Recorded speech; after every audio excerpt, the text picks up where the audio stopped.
Halo kawan-kawan, perkenalkan nama saya Yoga Prasetya. Kawan-kawan boleh panggil saya Pak Yoga. Di Neturmeric saya sebagai full stack developer, yaitu bisa di lini front end, kadang di sisi back end, kadang juga di bagian tengah-tengah antara front end dan back end, tergantung kebutuhan. Kemudian dari sisi IT support saya biasa menangani yang berhubungan dengan job desk admin penjualan, admin piutang, admin kasir, dan bagian gudang. Dan juga sedikit membantu semua yang berhubungan dengan aplikasi web-based distributor ini.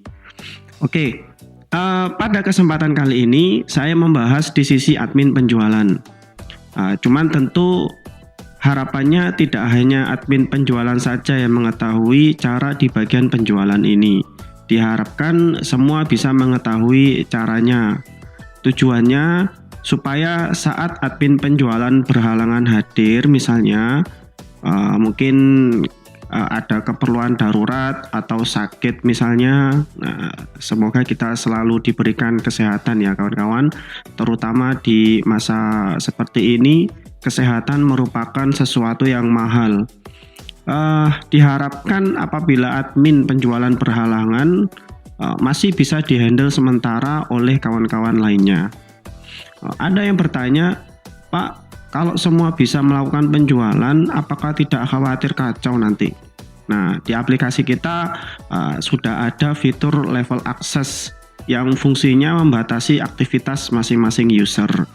Selain itu, di aplikasi kita juga merekam semua jejak aktivitas masing-masing user, sehingga nggak ada ceritanya tuh transaksi goib ya. Transaksi yang tidak diketahui siapa pelakunya itu. Si pelakunya. Makanya kawan-kawan perlu menjaga betul kerahasiaan user masing-masing. User itu sifatnya pribadi ya kawan-kawan. Tidak boleh diberikan ke orang lain, atau bahkan ke saya pun juga nggak boleh. Sebab kita sudah punya fitur level access yang mengatur user boleh apa dan tidak boleh apa. Nanti semua kawan-kawan ini akan dibuatkan user sendiri-sendiri. Seperti itu. Nah, kemudian selanjutnya di aplikasi kita itu ada aplikasi-aplikasi pendukung yang sifatnya membantu kita di IT support. Disarankan di komputer kawan-kawan sudah terinstall aplikasi-aplikasi pendukung ini. Di antaranya apa aja? Yang pertama, aplikasi yang berfungsi untuk remote layar secara jarak jauh.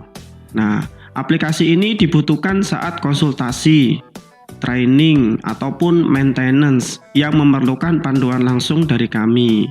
Aplikasi remote yang biasa kami gunakan itu biasanya ada TeamViewer, ada Zoom, ya kan? Zoom ini sekarang sudah bisa remote ya kawan-kawan. Nah, kemudian ada lagi AnyDesk dan ada UltraViewer. Nah, disarankan sih pakai TeamViewer atau Zoom. Nah, cuman kan kadang kalau Zoom ini kan butuh bandwidth yang agak besar ya kawan-kawan. Makanya ada alternatif lain seperti kayak AnyDesk bisa, atau UltraViewer alternatif terakhir. Nah, kemudian aplikasi berikutnya adalah WhatsApp Web. Nah, pelayanan IT support kita itu ada di grup WhatsApp kawan-kawan. Oleh karena itu sangat kami sarankan untuk membuka WhatsApp di komputer, sehingga nanti ketika ada komplain, ketika ada permasalahan, itu bisa lebih cepat untuk nanti soalnya kita ada aplikasi ketiga yang namanya aplikasi screenshot. Nah, yaitu aplikasi untuk menangkap bagian layar dan sekaligus bisa memberikan keterangan-keterangan seperti panah, kotak, ataupun teks. Nah, aplikasi ini sangat membantu saat ada pertanyaan terkait teknis aplikasi, sehingga nanti hasil screenshotnya bisa dikirim langsung dari komputer melalui WhatsApp Web. Nah, seperti itu. Kemudian yang terakhir adalah Webprint. Webprint ini wajib ya kawan-kawan. Untuk keperluan mencetak ke printer.matrix seperti Epson LX310, maka diperlukan Webprint. Nah, kenapa kok Webprint? Nah, sebab semua browser sekarang, Firefox maupun Chrome, itu tidak support terhadap printer.matrix. hasil cetaknya tidak maksimal kalau pakai bawaan browser gitu ya. Oleh karena itu kami wajibkan kawan-kawan yang berhubungan dengan cetak dot matrix harus menggunakan webprint. Nah, yang paling sering nanti biasanya admin penjualan nih, cetak nota, cetak faktur ya. Nah, ini saya praktekkan langsung tata cara install masing-masing aplikasi tersebut. Rumus install itu simple kawan-kawan. Download installernya, kemudian buka dan ikuti instruksinya. Biasanya ada pilihan next. Nah, itu ikuti saja, ikuti instruksinya, next. Ketika ada pertanyaan yes, no, nah, pilih yes. Nah, seperti itu ya. Biasanya juga ada accept, kemudian terakhir itu biasanya finish. Nah, seperti itu. Oke, silakan disimak video berikut ini.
Nah, gimana nih kawan-kawan?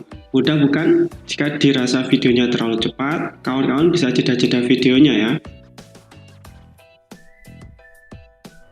Pertama yaitu tampilan login. Nah, silakan kawan-kawan masukkan username dan password. Nah, untuk username ini sebagaimana yang sudah diajukan kemarin, silakan gunakan username tersebut. Nah, kemudian untuk password, password di sini defaultnya kami kasih 1 sampai 9 ya kawan-kawan. Nah, kami sarankan, bukan kami sarankan, kami wajibkan untuk kawan-kawan mengganti passwordnya segera ya kawan-kawan. Login dulu, nanti biasanya ada perintah untuk mengganti password.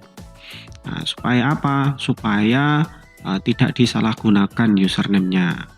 Oke. Nah, supaya lebih cepat, kawan-kawan bisa gunakan tab ya di keyboard untuk memindahkan kursor di posisi berikutnya. Nah, aplikasi kita sudah dilengkapi fitur anti-robot. Kita diminta untuk menghitung gambar perhitungan. Nah, kenapa kok disebut anti-robot? Ya, karena robot belum bisa membaca gambar tulisan kawan-kawan, apalagi dicoret-coret seperti ini. Sebetulnya ada sih robot itu yang bisa baca gambar. Nah, cuman masih butuh resource yang cukup besar. Nah, gitu ya kawan-kawan. Sebetulnya di kita dulu pakai anti robot dari captcha Google. Nah, itu lebih kuat, lebih aman kawan-kawan. Nah, cuman pengalaman kami malah bukan hanya robotnya yang kesulitan, malah manusianya juga kesulitan. Banyak yang komplain karena manusianya ini kesulitan untuk masuk gitu ceritanya. Jadi kami ambil cara ini, cara yang lebih simpel namun efektif. Tentu ke depan seiring berkembangnya zaman bakalan kita update terus untuk keamanannya. Kemudian dari sisi browser akan ditanya apakah password kita disimpan atau tidak. Nah, ini saya sarankan untuk kawan-kawan jangan disimpan ya. Klik don't save saja. Sebab khawatir komputer ini dipakai oleh orang lain, nah gitu ya. Kecuali jika pakai laptop pribadi yang tidak mungkin dipinjam-pinjamkan, nah, gitu ya kawan-kawan. Nah, kemudian setelah login, di layar kawan-kawan pasti muncul jendela selamat datang seperti ini. Ini hanya sebatas reminder ya kawan-kawan. Boleh langsung diklik oke, saya mengerti. Dan sebetulnya semua reminder itu bisa dilihat di sini, di ikon berwarna lonceng ini ya. Oke, jadi itu saja videonya. Semoga bermanfaat. Saya Yoga Prasetya pamit. Kita akan ketemu lagi di video berikutnya.